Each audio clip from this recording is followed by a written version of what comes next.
Kutoka kaunti 17, hiyo ni kaunti ya Makueni, ni ufululizo hadi katika kaunti ya Kakamega ambayo ni kaunti 037, na ambapo wenyeji wa eneo la Isulu kaunti ya Kakamega wamezua rapsha kupinga mkutano ulioandaliwa na Neema kujadili swala la uchimbaji madini eneo hilo.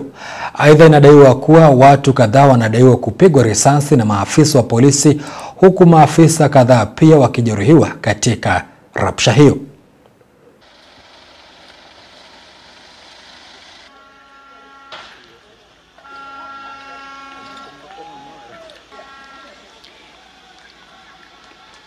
Wanataka kufanya mining, na hii mining sio tunafanya wenyewe.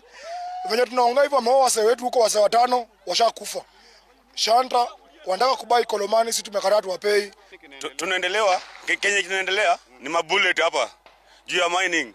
Mining yetu tumesema tutaki Shanta, wase waende Cheru tunataka tujue ukweli. Maana sisi tuko huku atujue cha kinaendelea. Sisi tunaona tu maandamano nasema tuame. Mnasikia tu kuhama kwa TV na ujue kinaendelea. Kuna mtu ambaye sema unahama juu ya hii. Sasa tunataka ni tujue ukweli. Na sasa hao wanataka kutunyang'anya shamba, na hao watu wote Waluya wataenda kuishi wapi? Hata wenye walichoma huko Meru